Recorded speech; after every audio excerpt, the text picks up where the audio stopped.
Bon, merci Laure pour l'introduction. Je remercie également les organisateurs pour l'invitation à la mise en place de ce colloque, ainsi que l'École française d'Athènes pour l'accueil. Alors, fondée en 1972 sous l'égide du directeur de l'époque, Serge Sonneron, les archives de l'Institut français d'archéologie orientale gèrent la documentation produite par l'Institut, tant administrative que scientifique, depuis ses origines en 1880 jusqu'à aujourd'hui. Au cours des dernières années, un programme a été mis en place portant sur le traitement des données produites annuellement par les instituts archéologiques rattachés à l'Institut, afin de faciliter la gestion et d'en assurer la sauvegarde et la diffusion. Ce programme se heurte toutefois à diverses difficultés ayant conduit à une application variée selon les missions des directives fournies par l'Institut. 3 exemples nous permettront de voir comment les missions archéologiques de l'IFO gèrent leurs données et les limites qu'elles rencontrent. Toutefois, avant de poursuivre, j'aimerais rappeler quelques chiffres permettant de mieux cerner notre sujet. Alors, l'IFAO supervise, seul ou en quotidien, 39 missions de terrain, couvrant des sites se répartissant sur l'ensemble du territoire égyptien et sur une période s'étendant de la préhistoire jusqu'à. En plus de ces missions de terrain, l'IFO a également 23 programmes scientifiques qui sont menés à son sein, couvrant également des époques et domaines variés comme la chronologie, la statuaire, la papyrologie, l'épigraphie, etc. Ces opérations,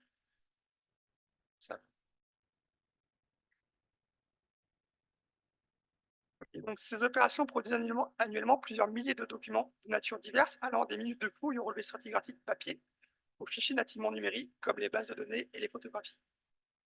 Souhaitant assurer la préservation de cette importante masse documentaire, l'Institut a mis en place un programme destiné à aider les chercheurs à gérer leurs données en vue d'un dépôt au sein des archives et dans le but final d'un versement à l'Institut. Ce dépôt des données au sein des archives a pour objectif, comme je disais, d'en assurer la sauvegarde par la conservation de la production documentaire à un instant défini sur un support de stockage préservé séparément du support de stockage principal. Aussi, l'Institut demande aujourd'hui à ce qu'un dépôt d'une copie de données produites soit déposé annuellement au service des archives, offrant ainsi une sécurité supplémentaire, mais garantissant également à l'Institut d'avoir une copie des données produites sous sa tutelle dans l'éventualité où une mission viendrait à cesser brutalement. Cette nécessité pour l'IFO de posséder une copie des données produites est soulignée par le manque de données concernant les fouilles anciennes. Les chercheurs de l'époque étant partis avec leur production, l'IFO se retrouve dépourvu de la quasi-totalité de la documentation produite sur différents sites sous sa direction. De plus, ce dépôt de données traitées, c'est-à-dire formatées et documentées, facilitera le versement final des données ainsi que la diffusion de la documentation en personnes qui en feraient la demande et sur un plus long terme en ligne. Toujours bien sûr après la détermination d'un délai entre la production et la diffusion en accord avec le producteur. Alors pour aider les chercheurs à traiter leurs données, il faut œuvrer ces dernières années à la création de fiches pratiques rédigées par Florent Gelsomino, définissant des règles de bonne pratique numérique et pour chaque type de données, les formats à utiliser, les métadonnées à renseigner. Ces fiches pratiques restent en cours de révision et n'ont pas encore fait l'objet d'une diffusion auprès des membres des missions archéologiques de l'Institut, mais servent de support aux discussions qu'entretient l'IFO avec d'autres groupes de travail, comme le consortium MASA, dont je suis heureux de retrouver ici quelques membres, qui travaillent lui aussi à la création de fiches pratiques sur les mêmes thématiques. En parallèle de la production des fiches, l'IFO a participé à la création d'un outil informatique destiné à faciliter la gestion des données. Développé par Bruno Morandière, ici présent, aidé de Florent Gelsomino, cet outil est malheureusement resté au stade de développement, mais pourra lui aussi servir de base de développement d'un futur outil. Aussi, pour l'heure, l'IFO n'a pas de directive précise à fournir aux membres des missions archéologiques. L'Institut demande toutefois à ce que chaque mission dispose d'un référent archive destiné à gérer les données des missions et assurer le dialogue entre celle-ci et le service des archives. Et pour l'heure, les seuls documents demandés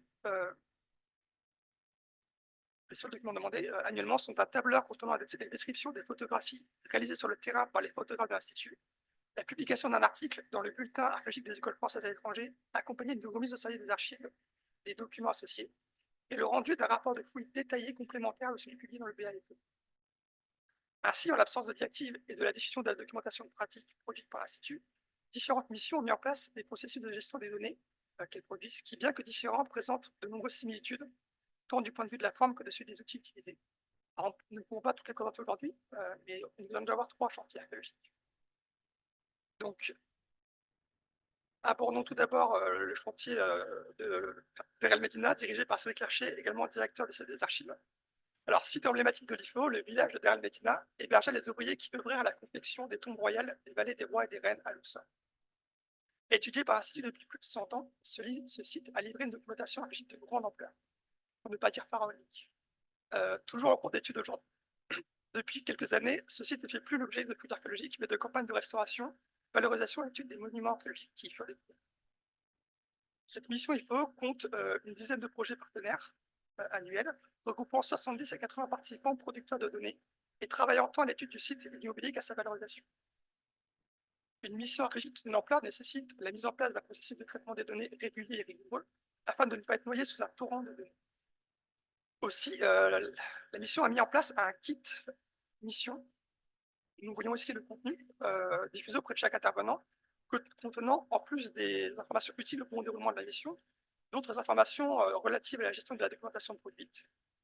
Ainsi, le kit mission précise comment numériser les documents non numériques et fournit des normes sur les formats et les conventions de nommage utilisées dans le cadre de la mission.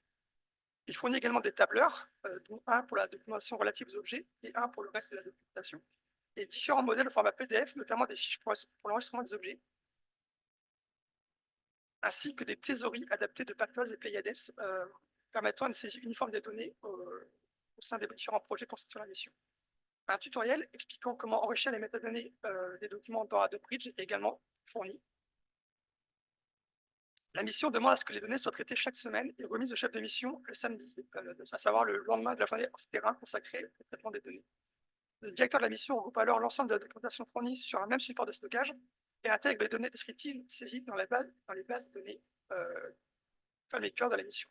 À la fin de la mission, l'ensemble des données produites est déposé au service des archives de l'IFAO. Donc voici une capture d'écran de la base remplie. Alors, autre endroit, autre époque, la mission archéologique des sanctuaires osiriens de Karnak, dirigée par Laurent Coulon et Cyril Jordi, a opté pour une autre méthode de gestion des données. Cette mission a pour objet l'étude archéologique de 3 chapelles dédiées au culte du dieu Osiris, datées entre la 25e et la 26e dynastie, et localisées en bordure de la voie menant de la salle hypostyle au temple de Ptah à Karnak. Cette mission produit annuellement une grande quantité de données diverses, comme des relevés stratigraphiques et fiches objets au format papier, ou des photographies du site, modélisation 3D et données topographiques nativement numériques.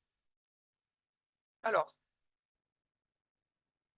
ces données n'avaient pas vraiment fait l'objet d'un classement durant les premières années de la mission, jusqu'à l'arrivée d'Alexandre Rabot, qui adopta sur ce chantier la même méthodologie que celle qu'il avait déjà mise en place pour d'autres missions.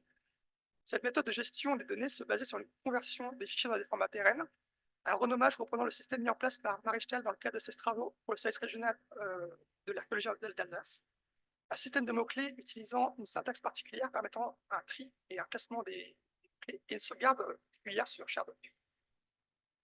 Alors, voilà. L'ajout des métadonnées des mots-clés était réalisé en utilisant Adobe Bridge. Au départ d'Alexandre, la gestion des données du projet a échoué. Et une discussion avec le service des archives de l'Institut français d'archéologie orientale fut engagée afin d'uniformiser nos pratiques, à la fois vis-à-vis du nommage des fichiers et des mots-clés utilisés. Ces discussions ont abouti à la reprise de l'ensemble de la production documentaire depuis le début de la mission, en commençant par une centralisation depuis les différents ordinateurs et disques durs des membres de la mission, sur un disque commun, dont une copie est conservée par le référent archive, une autre par l'Institut français d'archéologie orientale et une troisième par le Centre franco-égyptien des temples de Karnak. Ces sauvegardes multiples sur plusieurs supports visent à assurer la préservation et à garantir également un accès à nos collègues. Ce regroupement des données ayant été réalisé, un travail de classement par année et par thème a été débuté, ainsi qu'un travail d'élimination des doublons inévitables lorsque les données sont conservées sur plusieurs supports. Un nouveau système de nommage a été mis en place, plus simple, pour être appliqué par tous sans avoir besoin de consulter une documentation particulière, et surtout être automatisé par un script. De même, les mots-clés utilisés ont été remplacés par d'autres correspondant au Thesaurus Pactol, utilisé par l'IFAO, sans reprendre la syntaxe particulière qu'avait mis en place Alexandre. Enfin, un travail de sensibilisation des membres de la mission à l'importance de la gestion des données a été réalisé et un guide pratique concis a été diffusé, détaillant pour chaque type de données les bonnes pratiques à suivre dès la production. Et je vois que j'ai oublié des slides. Voilà, un nouveau système de nommage beaucoup plus simple et le classement avec le guide pratique. Donc, je disais, ce guide pratique, oui, donc, a pour objectif de... Je vais y arriver. Il détaille en fait, pour chaque type de données les bonnes pratiques dès la production et également comment les traiter, quel format utiliser, quels mots-clés renseigner. ce genre de choses. Enfin, un dernier exemple que nous aborderons, il s'agit de la mission archéologique française des Déserts orientales dirigée par Malik Répi et qui a pour objet l'étude d'une région située entre la vallée du Nil et la mer Rouge et de ses différentes occupations incluant sans s'y limiter une série de forts d'époque romaine et de gisements aurifères. Les données produites pendant la mission sont de nature variée, allant des données topographiques aux photographies d'objets. Celles-ci sont gérées par leurs producteurs qui ont pour impératif de rendre l'ensemble de leurs documents au chef de la mission chaque année avant de quitter le chantier. La gestion des données passe par un renommage standardisé des fichiers et un enrichissement des données en ajoutant des métadonnées avec Adobe Bridge. Cet enrichissement des métadonnées ne s'applique pas sur un thésaurus spécifique, mais sur un vocabulaire propre à la mission. Les données sont ensuite intégrées à la base de données de la mission et une sauvegarde de l'ensemble est réalisée sur ShareDoc. L'ensemble de la documentation sera à terme versé à l'Institut français d'archéologie orientale et au laboratoire ISOMA de Lyon. Alors voici un document créé par la mission et le tableur pour compléter par les membres, incluant toutes les métadonnées qui sont également présentes dans le fichier, ainsi que la base de données finale de la mission. Alors nous l'avons vu, ces différentes missions ont mis en place des stratégies diverses afin de gérer la quantité de données générées chaque année. Bien que différentes, celles-ci consistent de manière générale à centraliser les données, à multiplier les sauvegardes, à effectuer un renommage standardisé des fichiers, à les enrichir de métadonnées et à les convertir dans un format pérenne. Toutes ces missions ont prévu dans un délai plus ou moins long de déposer puis verser leurs données à l'IFAO ou dans les différents laboratoires auxquels elles sont attachées. Malgré tout, ce processus de gestion des données présente quelques limites. Le principal étant, bien sûr, la masse documentaire produite chaque année et les contraintes de temps imposées à chaque mission. En effet, les missions de l'Institut fonctionnent sur une durée limitée chaque année. Leurs participants occupent d'autres fonctions et ne se libèrent que pour une période de temps limitée correspondant à celle de la mission. La quantité de tâches à réaliser et le personnel réduit devant s'atteler au plus urgent, à savoir l'étude archéologique sur le terrain, entraîne un retard dans la gestion des données.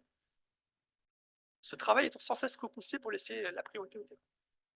Le problème est que ce retard n'est presque jamais compensé par un temps de travail post-fouille, les chercheurs n'ayant pas le temps hors mission de se consacrer à la gestion des données. Une solution pour pallier ce problème serait d'intégrer à chaque mission ou à chaque d'intégrer à chaque mission et dans le planning de chaque membre une période dédiée à la gestion des données en fin de mission et en partenariat avec le référent archive, quitte à réduire la participation sur le terrain. Ce problème de temps consacré à la gestion des données en entraîne un second lié à la quantité de données générées annuellement. En effet, contrairement aux missions anciennes limitées par des contraintes matérielles, du papier et des photographies argentiques, dont la production demandait plus de rigueur, les missions actuelles génèrent une quantité phénoménale de données qui, s'ils ne sont pas traités régulièrement et rigoureusement, deviennent rapidement ingérables.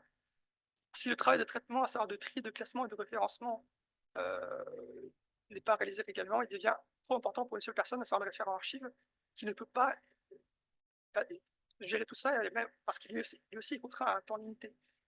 Pour exemple, sur les 3 dernières années, la mission de Carnac a généré plus d'1 Tera de données et plus de 74 000 fichiers.